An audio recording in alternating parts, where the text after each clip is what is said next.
1장 8절부터 14절까지 말씀 보겠습니다. 창세기 21장 8절부터 14절까지 말씀 한 절씩 교독하겠습니다. 아이가 자라매 젖을 떼고 이삭이 젖을 떼는 날에 아브라함이 큰 잔치를 베풀었더라.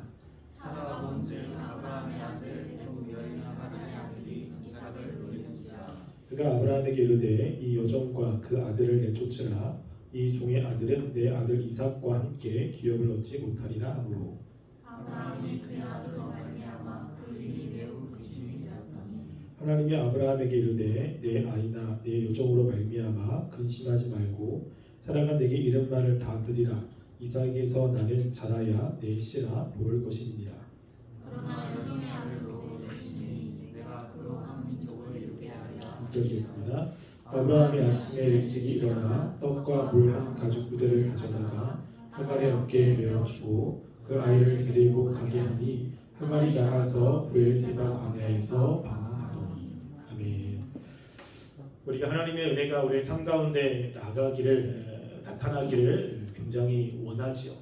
그래서 하나님의 약속들이 우리의 삶에 풍성히 일어나기를 원하고 또 우리가 그렇게 하나님의 뜻대로 살아가기를 소원하는 마음이 아마 있을 겁니다. 그런데 우리가 하나님의 은혜가 우리의 삶 가운데 간섭하심이 우리에게 그 행복만 가져다 주는 것은 아닙니다. 하나님의 은혜가 때로는 우리의 삶을 힘들게 만드는 경우도 보게 되는데 오늘 아브라함에게 임했던 하나님의 은혜가 그러한 모습들을 있음을 보게 됩니다. 우리가 지난주에는 하나님이 말씀하신 대로 하나님의 때에 이삭을 주었다는 내용을 살펴보았습니다. 그래서 하나님께서는 그 아브라함에게 말씀하신 대로 말씀하신 때에 하나님께서 이삭을 주었죠. 이삭의 탄생으로 인해서 아브라함의 가족은 굉장히 행복했습니다. 그리고 하나님이 인도해 주심에 대한 감사함도 넘쳐났겠죠. 그렇게 이삭은 아무런 탈 없이 무럭무럭 자랐습니다. 그래서 8절 말씀에 보면 아이가 자라매 젖을 떼고 이삭이 젖을 떼는 날에 아브라함이 큰 잔치를 베풀었다고 이야기를 합니다. 이삭이 태어나고 난 이후에 아주 잘 자랐습니다. 그리고 젖을 뗄 때 잔치를 베풀었다고 하는데 보통 그 당시 문화를 보면 젖을 뗄 때 잔치를 베풀라는 것은 일반적인 상황입니다. 근데 젖을 떼는 요 때가 언제냐라고 했을 때 대부분은 아이가 만 3세에 젖을 뗀다고 생각을 합니다. 그럼 우리나라 나이로는 4세에서 5세 정도 되겠죠. 이때 정도의 젖을 뗍니다. 지금 우리나라에서 젖을 떼는 그 연령이 혹시 언제인지 아십니까? 빨릴 때면 돌전에 땁니다. 한 살 전에 떼고 좀 많이 이렇게 젖을 물어도 2돌까지는 가지 않습니다. 어떤 아이는 100일 만에 떼기도 하고 이렇죠. 근데 요 당시뿐만 아니라 지금도 그 이스라엘에는 아기들의 젖을 물릴 때 3, 4세까지는 젖을 물립니다. 그러면 아이가 이 유치원에 갈 때까지 젖을 물고 가는 거예요. 이런 일들이 이제 있게 되죠. 그만큼 아이들에게 부모님들이 희생을 하면서 키우는 일이 있는데 그 3세가 되었을 때 이스마엘의 나이는 17살입니다. 근데 이때 잔치를 배설했는데 잔치를 배설하는 이유는 그 당시 아이들이 일찍 죽었어요. 그러니까는 만 3세가 되기 전에 죽는 아이들이 굉장히 많았습니다. 지금처럼 의학이 발달한 것도 아니고 지금처럼 이렇게 청결이 유지되는 것도 아니고 그래서 많은 아이들이 만 3세 전에 죽어서 그 만 3세가 되었을 때 아기의 살아있음을 축하하고 기념하는 일을 하게 됩니다. 우리나라도 100일 잔치도 하기도 하고 돌잔치도 하잖아요. 그걸 하는 이유도 거의 같습니다. 옛날에 아이들이 많이 죽었기 때문에 그 1년 동안 살면 그 이후에 살 가능성이 높기 때문에 그것을 기념하며 축하하는 겁니다. 근데 아브라함은 노년에 낳기 때문에 아이가 죽을 확률이 훨씬 더 높았어요. 그러니까 이 아이가 이제 만 3세까지 살았다는 것은 이 이후로 살 가능성이 높다는 거죠. 그러니까 아브라함이 굉장히 기쁨의 잔치를 베풀고 있습니다. 또한 이때까지 살았다는 것은 다른 말로 하면 하나님의 약속의 자녀이기 때문에 하나님이 지켜주셨기 때문에 살 수 있었을 겁니다. 이렇게 이제 이 이삭도 무럭무럭 자라고 이제 하나님이 주신 그 약속들이 아브라함의 가정에 이루어지는 것만 기다리면 되는 겁니다. 근데 문제가 생기기 시작하죠. 그 문제는 이제 이 아브라함이 하나님을 의지하지 않고 낳은 이스마엘에 의해서 문제가 생깁니다. 아까도 이야기했지만 이때 이스마엘의 나이는 17살입니다. 그런데 이스마엘이 이 이삭의 잔치 때 이삭을 놀리는 장면을 사라가 목격을 했습니다. 9절 보시면 사라가 본즉 아브라함의 아들 애굽 여인 하갈의 아들이 이삭을 놀리는지다 라고 이야기하죠. 우리나라 말에는 놀린다라고 하면서 부정적인 뉘앙스의 단어로 번역을 했지만 이 단어는 이삭이라고 하는 단어와 거의 같습니다. 즐거움, 기쁨, 웃다 이런 단어거든요. 그래서 학자들은 이것에 대해서 두 가지로 좀 봅니다. 한 사람은 이스마엘이 이삭을 놀린다라고 하는 것을 긍정적으로 해석해서 그 5살 정도 되면 굉장히 좀 귀엽잖아요. 그때 되면 말도 하고 걷기도 하고 대화가 조금 되거든요. 그러니까 그 형인 이스마엘이 이삭과 더불어 즐겁게 놀았다라고 보는 그런 학자들이 있습니다. 그런데 대부분의 학자들은 부정적으로 보게 되는데요. 그 중에 유대 문헌들은 조금 이렇게 과격하게 이렇게 이야기합니다. 이스마엘이 이삭 때문에 큰 잔치가 베풀어진 것을 시기하여 자기가 이 집안의 장자임을 떠들어 외친 것이다 라고 이야기합니다. 지금 하나님의 약속의 자녀가 이삭이잖아요. 이스마엘도 그것을 모르지 않습니다. 특별히 어머니가 자신의 어머니는 종이고 그리고 이삭의 어머니는 정실 부인이기 때문에 자신이 장자의 명분을 이어가는 것이 조금 힘들다고 생각해서 그 자신이 장자임을 떠들어댄 것이다 라고 풀이하기도 합니다. 그런데 이것에 대해서 성경의 관점을 살펴보면 이 부분을 바울이 나중에 설명을 하는데 우리 갈라디아 4장 29절부터 30절 말씀에 나와 있는데요. 없습니까? 네. 자, 거기 보면 제가 읽어드릴게요. 그러나 그때의 육체를 따라 난 자가 성령을 따라 난 자를 박해한 것 같이 이제도 그러하도다. 그러나 성경이 무엇을 말하느냐? 여종과 그 아들을 내쫓으라. 여종의 아들이 자유 있는 여자의 아들과 더불어 유업을 얻지 못하리라 하였느니라 라고 이야기하면서 사도 바울이 이 사건을 육체와 성령의 관계로 설명을 합니다. 그래서 육체를 따라 난 자가 성령을 따라 난 자를 박해했다라고 보는 거죠. 즉 이스마엘이 이삭을 박해한 것으로 설명을 하고 있습니다. 그래서 사라가 그것을 목격하고 이제 아브라함에게 요청을 하는 거죠. 아브라함에게 한 요청은 그 이스마엘과 그리고 그의 어머니를 내쫓으라고 말을 합니다. 여기서 내쫓으라라고 하는 것은 이스마엘이 이삭을 희롱한 것을 보고 굉장히 화가 난 겁니다. 그리고 그럴 것이 그 처음에 이스마엘이 태어났을 때 이 하갈이 사라를 많이 무시했잖아요. 그때에 대한 앙금이 남아있고 그리고 자기에게만 그런 것이 아니라 자기 자녀에게도 그런 걸 보면 이 화가 굉장히 많이 난 거죠. 그래서 아브라함에게 요청을 한 겁니다. 여종과 그 아들을 쫓아내라 라고 요청을 하죠. 어떻게 보면 사라의 마음이 조금 이해가 되기도 합니다. 그런데 이 요청하다라고 하는 이 단어는 어떤 단어가 있냐면요. 이 이혼을 하라고 하는 법정적인 이런 의미가 조금 있어요.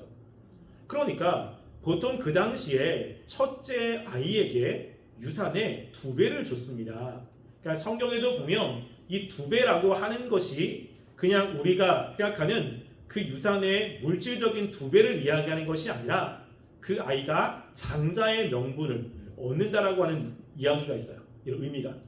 그래서 우리가 이 2배라는 것이 어디서 나오게 되냐면 엘리야가 하나님의 부름을 받아 하늘로 올라갈 때 엘리사와 함께 가잖아요. 그래서 엘리사가 엘리야에게 요청하는 게 나에게 당신의 능력에 2배를 주세요 라고 요청을 합니다.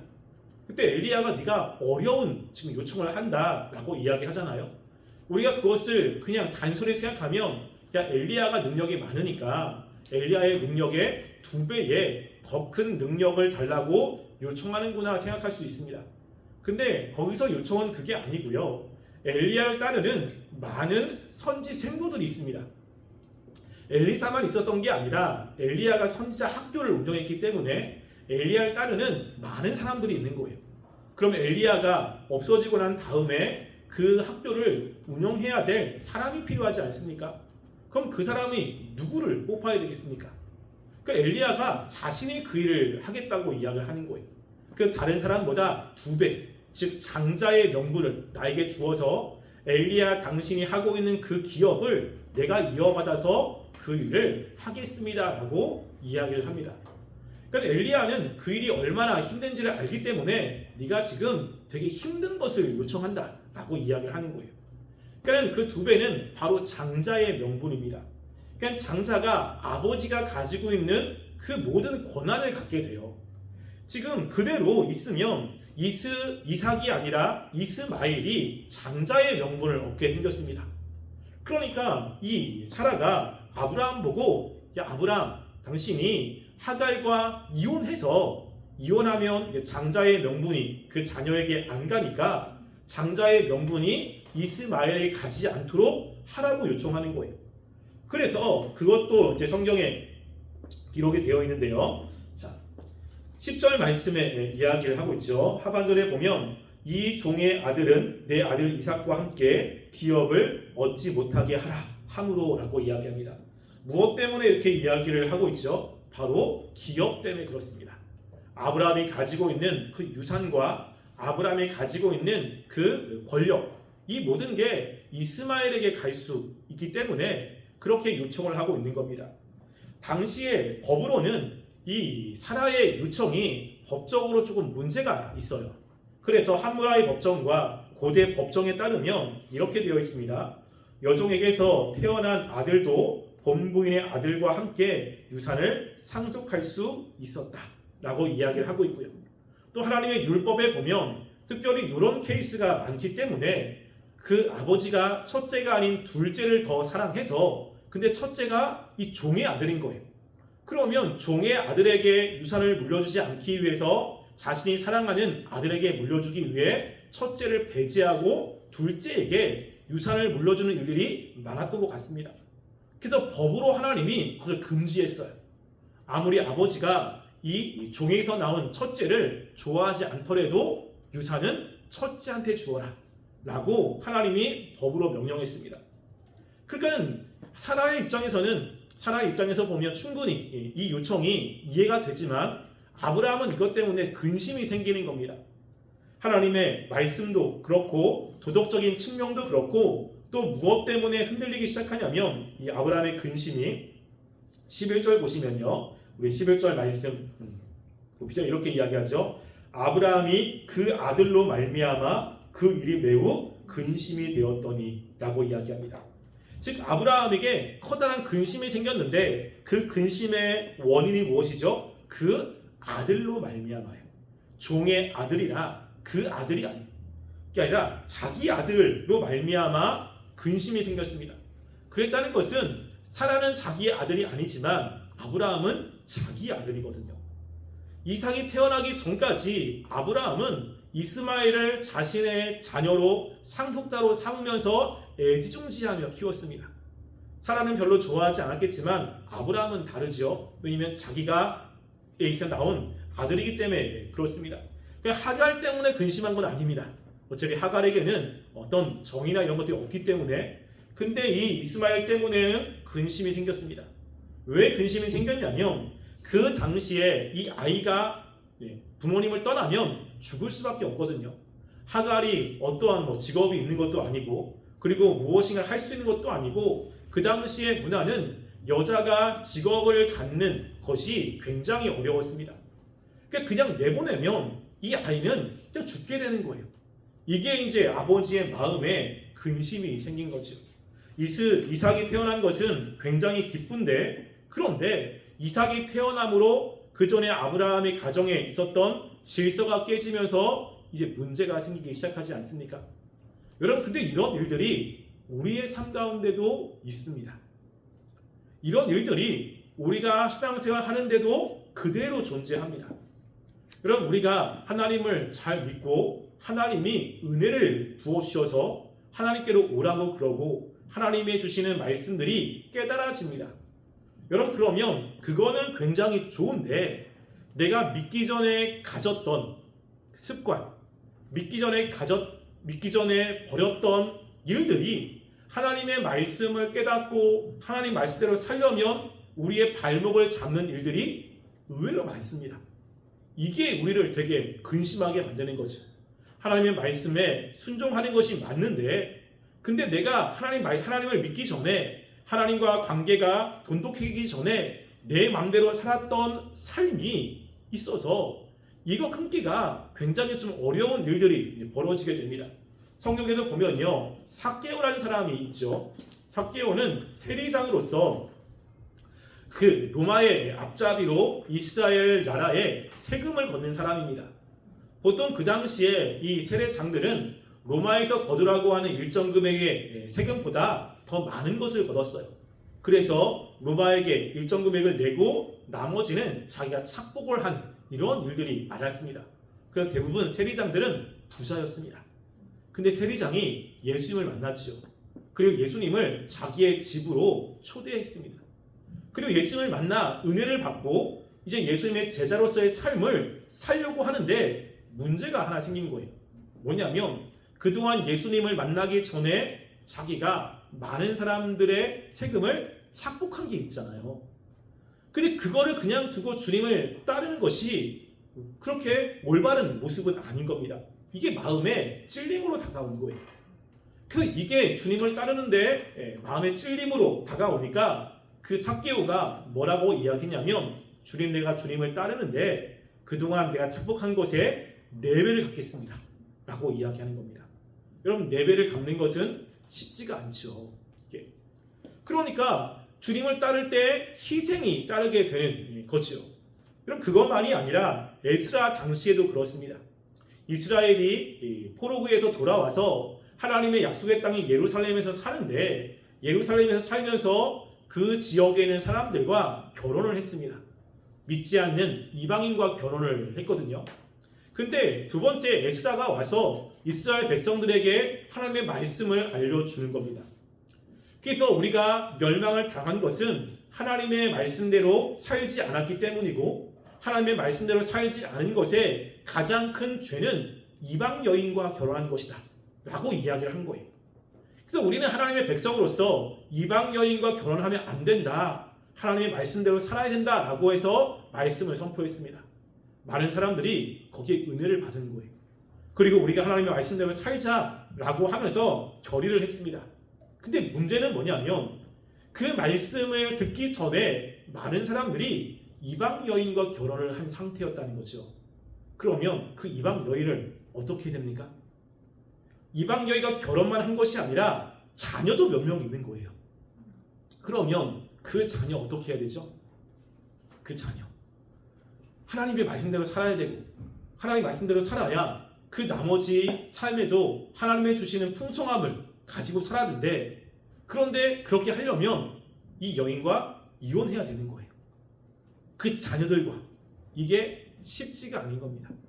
은혜를 받은 건 좋고 말씀대로 살아가는 것은 너무나 좋고, 말씀대로 살아야 하나님이 그 이후의 삶에 풍성한 것들을 주신다는 것은 아는데, 내가 말씀대로 살기 전에 가졌던 나의 죄성들, 그리고 내가 그동안 해왔던 것들을 끊어야 되는 일들이 벌어지게 됩니다.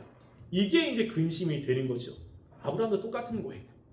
하나님의 말씀을 믿었지만 그의 불신앙으로 하나님의 말씀을 온전히 순종하지 못하여 하갈을 취함으로 낳은 이스마엘이 이제 문제가 되었고, 그 이스마엘을 보내느냐 데리고 있느냐가 심각한 이제 아브라함의 근심이 된 것입니다.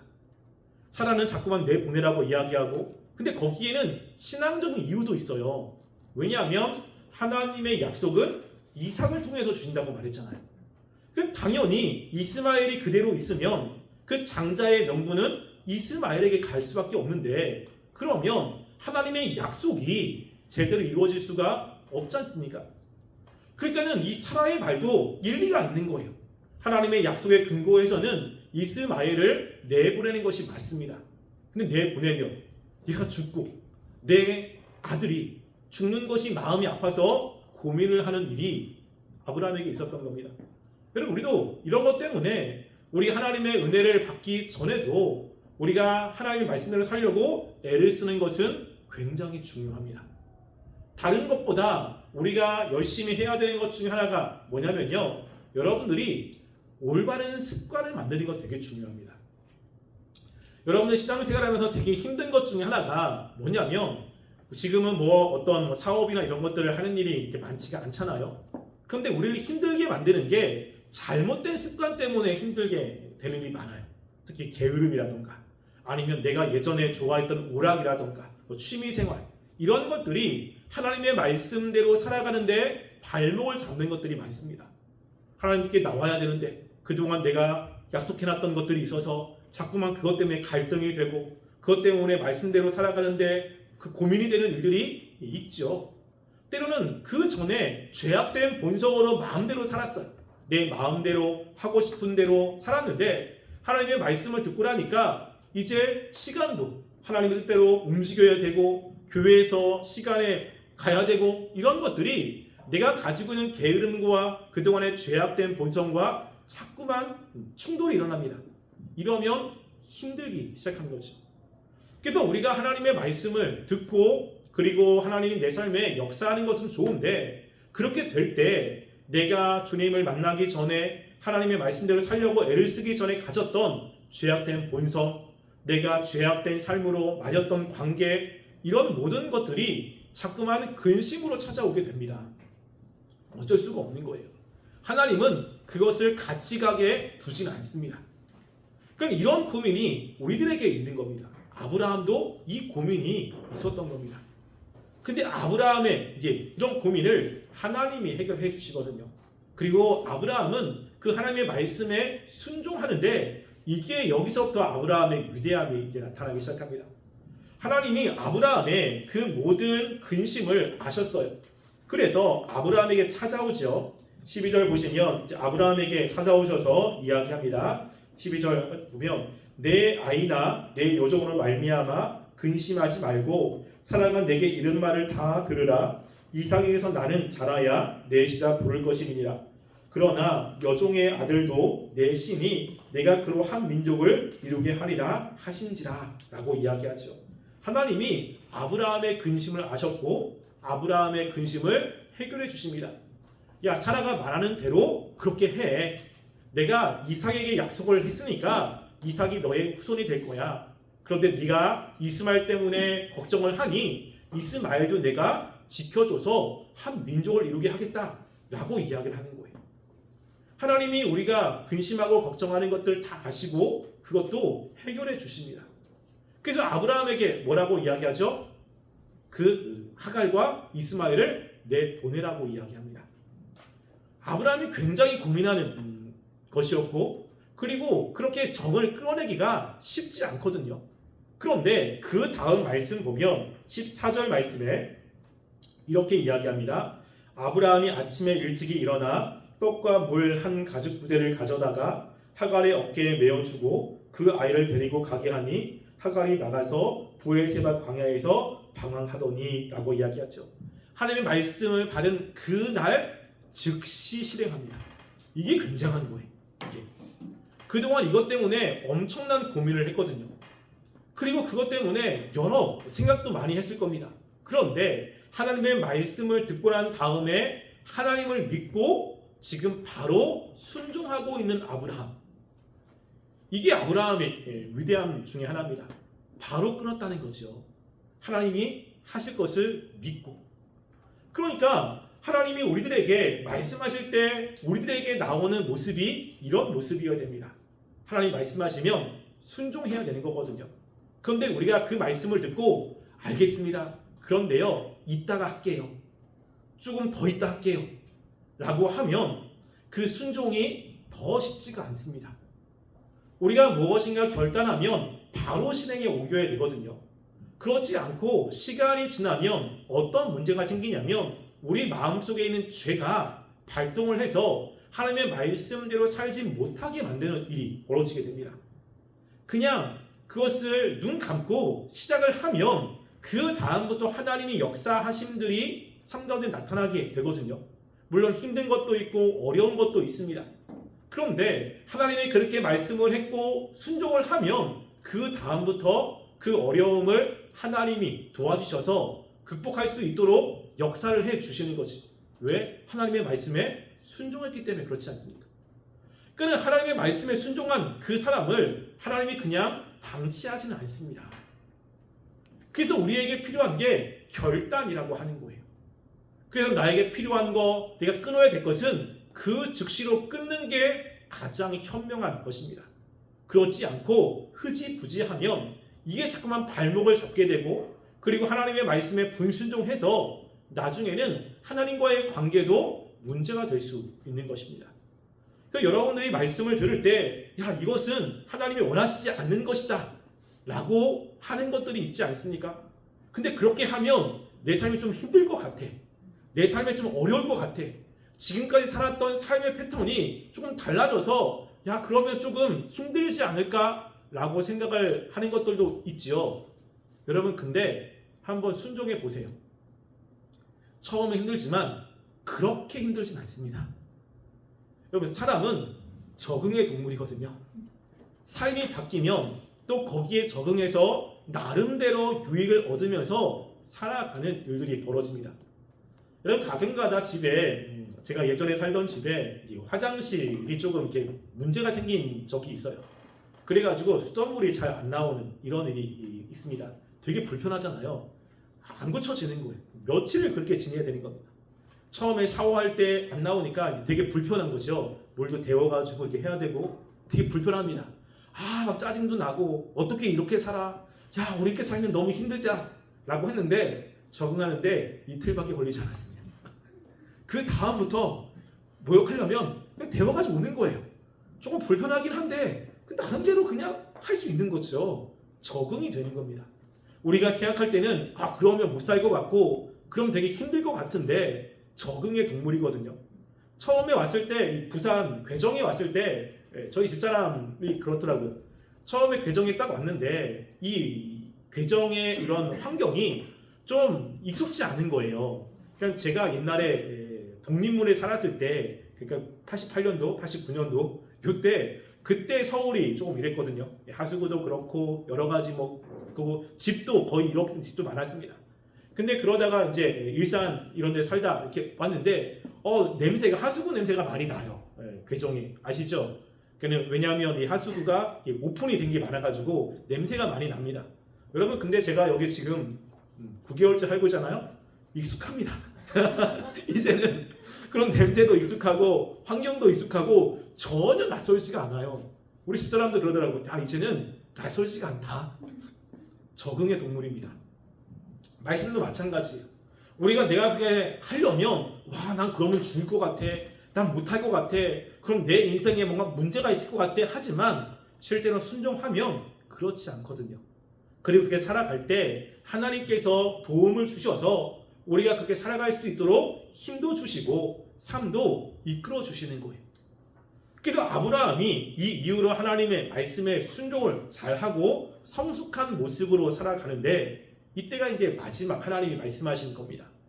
아브라함이 근심이 되지만 하나님이 말씀하시면 그 즉시로 그 말씀에 순종을 하고 따르는 것입니다. 여러분들에게도 이런 결단이 있었으면 좋겠어요.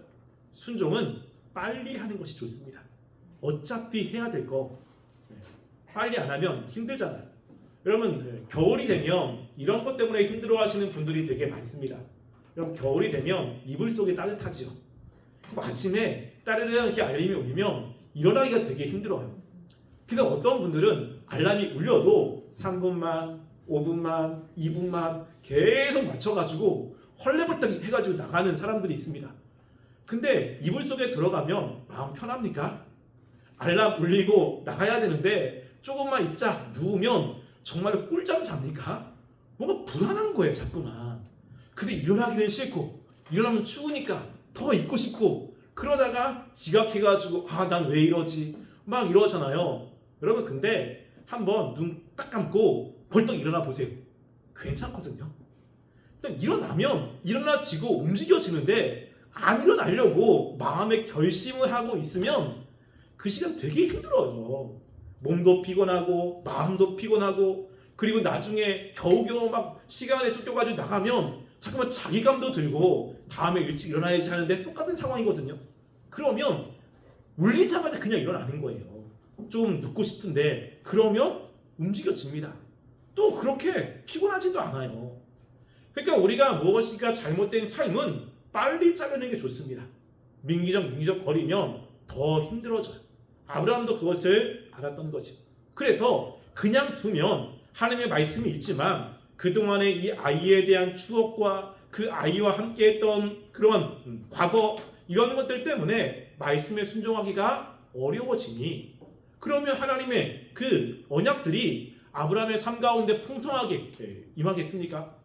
그러니까 아브라함이 그 다음 즉시로 바로 자른 거예요. 그래서 은혜가 충만할 때 자르게 기도해 줬습니다. 은혜 받고 난 다음에 이제 내가 그래 은혜 받았으니까 이거 하자 그래서 자르는 게 굉장히 좋지. 은혜 받았으니까 다음 주에 한번 해볼까? 내일 한번 해볼까? 그러면 벌써 마음이 흔들립니다. 여러분들이 말씀을 통해서 무엇이나 깨달았다면 이 아브라함처럼 즉각적으로 순종하는 삶이 되었으면 좋겠어요. 그러면 이 이후의 삶은 하나님께서 책임져 주시고 이끌어 가십니다. 그래서 우리가 하나님의 은혜가 하나님의 역사하심이 우리의 삶의 기쁨도 있고 만족함도 있지만 우리가 말씀대로 살지 못하는 습관과 말씀대로 살지 않아서 만들어낸 우리의 삶의 관계가 우리를 힘들게 만들 수도 있어요. 그때 우리는 무엇을 선택해야 되는 것이냐 중요하거든요. 하나님의 말씀에 순종해서 하나님이 끊으라고 하는 것들을 끊어서 하나님께로 오면 그 다음의 모든 것들은 하나님이 책임져 주십니다. 여러분들도 이런 결단이 있고 이렇게 순종하며 하나님의 말씀대로 살아가는 삶이 되기를 간절히 소원합니다. 우리 기도하겠습니다. 우리 말씀을 생각하시면서 기도했으면 좋겠는데요. 하나님이 우리의 삶 가운데 역사하시고 하나님이 일을 하십니다. 그에 따른 것은 하나님이 우리의 삶을 축복해 주겠다고 하는 것입니다. 그런데 하나님이 말씀을 하시고 역사하실 때 하나님 말씀대로 살지 못했던 내 죄악된 모습과 또 내 마음대로 했던 나의 삶의 여러 가지 모습과 양상들이 하나님의 말씀대로 순종하는데 근심하게 만들고 걱정하게 만듭니다. 말씀대로 살아야 되는데 그리고 내가 살았던 것들은 떠나기 싫고 여러 가지 근심과 걱정하는 그런 상황 속에서 아브라함은 바로 결단하고 순종했습니다. 우리도 마찬가지로 바로 결단하고 순종할 때 하나님이 우리의 삶을 이끌어 가시고 책임져 주신 것을 경험하게 됩니다.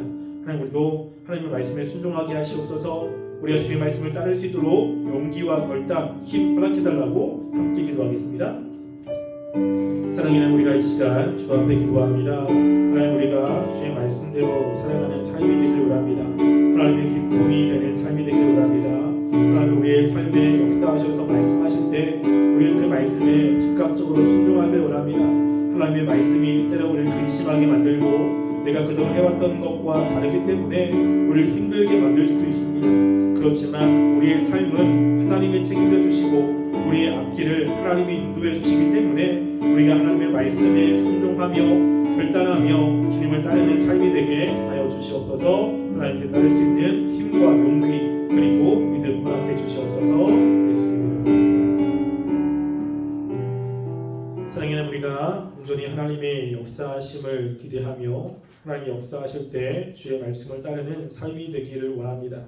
때는 우리 마음속에 걱정과 근심과 여러 고민들이 있을 때도 있지만 하나님 그것들이 하나님이 원하시는 대로 우리가 순종함으로 결단하며 다짐하며 우리가 따라갈 수 있도록 도와주시고 따라갈 때 하나님의 그 부어주심의 은혜를 경험하게 해주시옵소서.